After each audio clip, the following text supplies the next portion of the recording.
Hyderabad BJP కార్యాలయంలో MLA Maheshwar Reddy మాట్లాడుతున్నారు. Live లో చూద్దాం.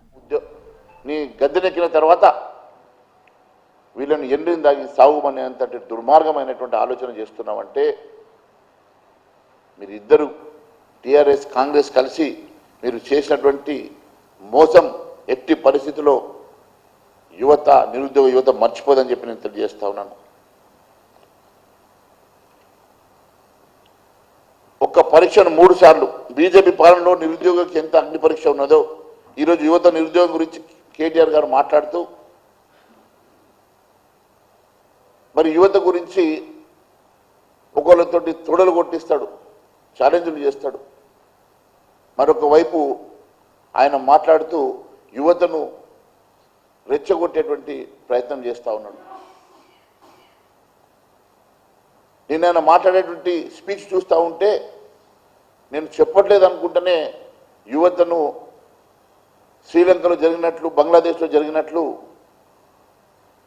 వారిని రెచ్చగొట్టేటువంటి ప్రయత్నం చేస్తూ ఉన్నాడు.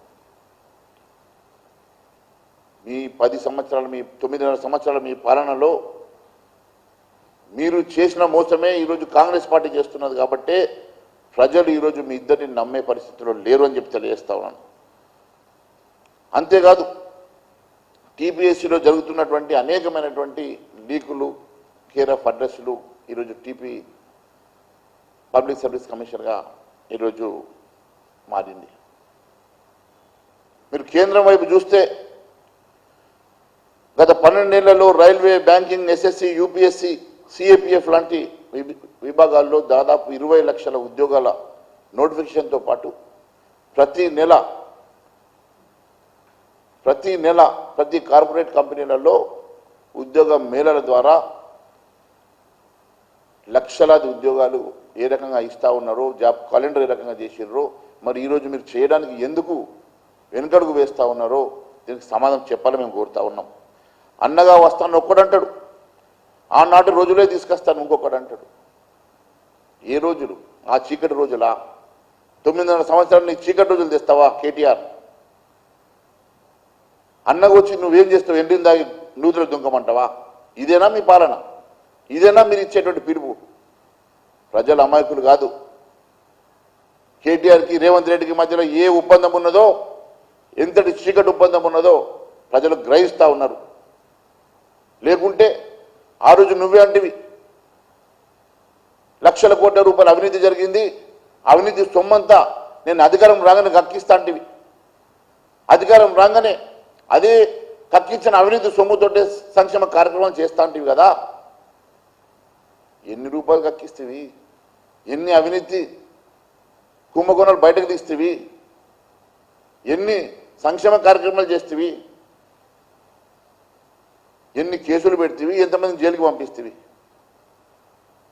ఇదేనా నువ్వు ఆలోచించిన మాట? మీ ఇద్దరి చీకటి ఒప్పందం మాకు అర్థం కాదనుకుంటున్నావా? ప్రజలు గమనిస్తలేరు అనుకుంటున్నావా? ఇద్దరు కలిసి కేటీఆర్ రేవంత్ రెడ్డి దోస్తానా బట్టబయైంది. ఇద్దరు కలిసి ఆడుతున్న జగన్ నాటకం, చీకటి ఒప్పందాలు ఖచ్చితంగా బయటకు వచ్చినాయి. ప్రజలు ఈరోజు చాలా క్లారిటీతో ఉన్నారనే సంగతి నేను తెలియజేస్తా ఉన్నాను. మిత్రులారా, 10 ఏళ్ల పాలనలో ఆకలి, అప్పులు, అవమానాలు తప్ప, గాయాలు తప్ప తెలంగాణ బిడ్డలకు నువ్వు 9.5 సంవత్సరాలు ఏం చేసినావు అని చెప్పి నేను అడుగుతా ఉన్నాను కేటీఆర్ని. అదే బాటలో 2.5 సంవత్సరాలలో అవే అప్పులు, అదే అవినీతి, అదే కుంభకోణం, అదే గాయాలు, అదే అవమానాలు తప్ప ఈ కాంగ్రెస్ ప్రభుత్వం ఏమున్నాయని అడుగుతా ఉన్నా. ఇద్దరు కలిసి చేస్తున్నటువంటి ఒకే మాట, ఒకే బాట, ఒకే పాట, ఒకే అవినీతి, ఒకే కుంభకోణాలు, ఒకే మాదిరి పాలన అని చెప్పి తెలియజేస్తా ఉన్నా. వీళ్ళ ఈరోజు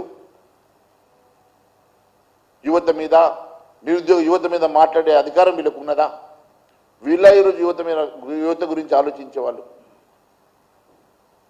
అధికారం ఉన్నప్పుడు ఒక మాదిరి, అధికారం కోల్పోయినాక ఈరోజు ముసలి కన్నీళ్ళు. అధికారం ఉన్నప్పుడు అహంకారం, అధికారం ఉన్నప్పుడు నెత్తి మీద కళ్ళు, ఈరోజేమో ఇలాంటి గుడ్డకు మాటలు, మాయ మాటలు. ఇదే కేసీఆర్ కుటుంబంకి అలవాటైనటువంటి పనితీరు. అంతేకాదు బీజేపీది అవకాశవాదమా జాతీయవాదమా అంటాడు కేటీఆర్. అయ్యా నేను అడుగుతా ఉన్నాను, ఒకప్పుడు ఉత్తర భారతదేశంలో ఔరంగజేబు ఉంటుండే, దక్షిణ భారతదేశంలో ఆదిల్ షా ఉంటుండే.